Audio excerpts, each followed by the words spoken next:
So does this market rally have more room to run from here? CNBC contributor Michael Farr says yes, but Peter Schiff of Euro Pacific Capital has his doubts about what he sees in a Fed-driven market. Good to see you both. Thanks for joining us. Peter, let me kick this up with you. What's your problem with this market?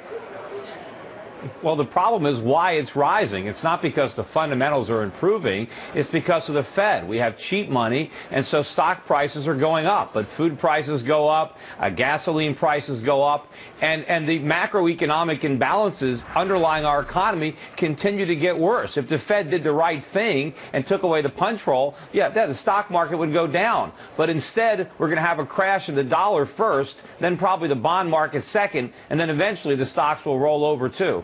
Yeah, but can you really say that? I mean, don't you think today's move, I'm just saying today's move, don't you think that's because of the jobs numbers that we got today?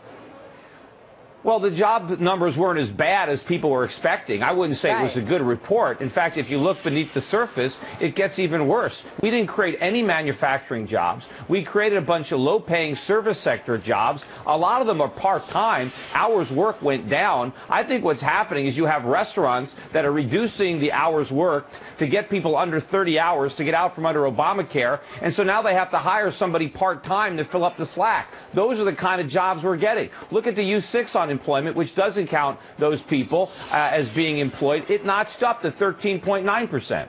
What do you think about that, Michael Farr?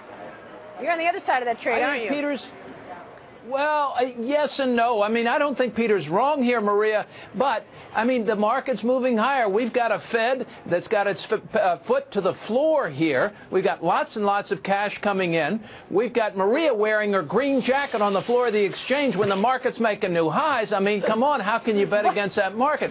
Relative to bonds, stocks continue to be attractive. I'm always cautious as I manage other people's money, but this trend is going higher, and I don't think we're anywhere near some sort of frothy blow-off stage yet. So while stock selection gets to be very important, I think this thing has room, certainly, to go. It could pull back in the short term, but we'll see higher levels. Yeah, well, we got the buy on the dip mentality very much in place, Michael. So even if we were to pull back, we've got buyers at the ready here. But let me ask you a question about the Federal Reserve, because at the end of the day, it really is about the Fed. When do you think that the Fed is going to start winding it down? You know, I listened to Steve Leisman earlier on your show, and I thought he made a very good point. They're sort of adjusting out a couple of months sometime in 2014 as to when they may pull back. The Fed's been keeping our campfire of this economy alive by pouring kerosene on it. Will it have a life of its own and continue to burn without that kerosene? That's the real question. Yeah. But, you know, what I kind of say to Peter is... It's not a question in my mind. You don't want to listen to Steve Leisman. But, you know, the Ben Bernanke is going to keep printing until the dollar crashes, right? There is no exit strategy. The Fed is bluffing. We have a completely phony economy that is driven 100% by cheap money. The minute you take it away, the whole thing implodes. But Ben Bernanke can't admit that because then, you know, the cat's out of the bag. So the QE is going to be here until we have a crisis in the dollar and the Fed can't get away with it anymore. They could hold it for a while, Peter. They don't have to absolutely exit out of that huge portfolio. But won't you admit sort of that the general trend in the economic data is improving? It's not. It only looks like it's improving because of the cheap money. And they cannot exit. Exit is impossible. They are the bond market. They're the buyers. They can't sell.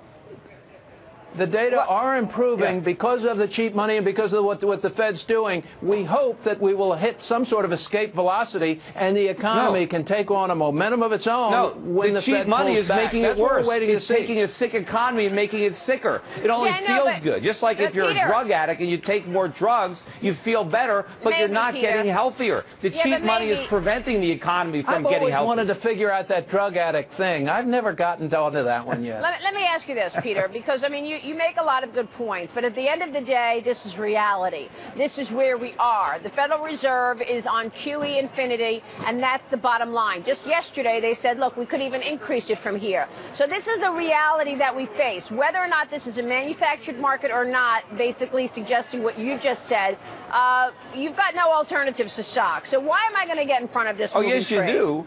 What is my alternative? I mean, look, you know, copper was up 6.5% today. Look at the big move up in oil. Copper? But You can invest in foreign stocks. The dollar was actually softer today. But I know what the reality is. The reality is we're living in a bubble. But all bubbles burst. It's unfortunate we didn't learn that lesson in 2008, but we're about to learn a much bigger lesson. Because when this bubble bursts, it's going to make 2008 look like a Sunday school picnic. All right, so you you're really telling have to me be that careful, you're I think, expecting because a severe Greenspan.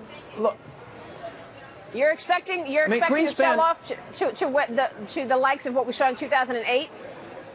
No, I'm not talking about the stock market. I'm talking about the U.S. economy. The next collapse is in the value of our money, the dollar. All right, prices skyrocket for consumer goods. Forget about stock prices. What about when people are waiting in line to buy food, waiting in line to get gasoline because the dollar's collapsed? That's what's coming. Yeah. Well, but Maria, I got to push back on this. What currency am I going to go in if not the dollar? What do I want to go? There are a lot of other currencies, but you can just have real money, Maria. You can own some gold because the central banks can't print that. But there are a lot of other currencies that are in better shape. Go ahead. What if I get caught in the largest sell-off in 30 years, like what happened just a couple of weeks ago? Look where gold is, 1,500. It's gone from under 300. Have you ever seen a bull market that didn't have a correction? Why don't you buy this dip? Don't worry about all this media talking about the crash in the gold market. The gold market is in a much bigger bull market than the stock market. And I think a few years from now, the Dow is going to be at a much lower level relative to gold than it is today by far. Back in 2000, the Dow was 40 ounces of gold. Now it's only about 10. It's it's going a lot lower. I got you. I hear you. By the way, I don't know that it's media hype. It actually happened. I mean, gold plummeted just a couple of weeks ago. It was the worst day in 30 years. So it's not just media hype. So it's what? Actually happened. Final word. It went down, but look how much it went up, and look where it still is. Meanwhile, it's gone up over $100, $120 an ounce since then. Are you covering that?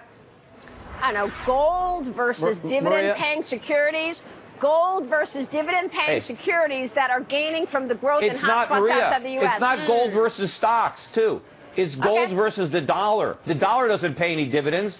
Put it in the bank. What do you get? Nothing. Bottom line, I'm looking for alternatives to owning stocks. I can't find many. You've got the last word, Michael Farr. Well, you can own foreign stocks. It's not as dangerous. We own a lot of them. Maria, in 1997, in November, Alan Greenspan, when the Dow was 6,000, said irrational exuberance at 6,000. 8 months later, we were at 8,000. Now, I don't think Greenspan was wrong, but he was off by 33% in terms of a market move in 8 months. If you can't predict these things, you've got to be very careful about calling market tops when you get this much momentum behind this much money in motion. I'm not calling a market top, but I think the market was irrational. It just got even more irrational, and it's a lot more irrational today if people think that the strength of the stock market indicates anything other than inflation. That's all this is. It's a debasement of money, and people are buying stocks to get out of cash. I think when he said irrational exuberance, PEs were much higher than where they are right now. I recognize the market's much higher, but you're talking about a 14 PE. We got to continue this next time, guys. Thanks so much. Where are those earnings coming from? Maria. A lot of companies are borrowing money cheap and buying back their stock. That's not real earnings. That I agree with. Thank you so much. And they have a lot of debt. Corporations have a lot of debt. When interest rates go up, it's not going to be a pretty picture. Too, Peter. $3.6 trillion in cash. They borrowed to get it. And a lot of that cash is offshore. They can't bring it home. The taxes are too high. Gentlemen, thank you.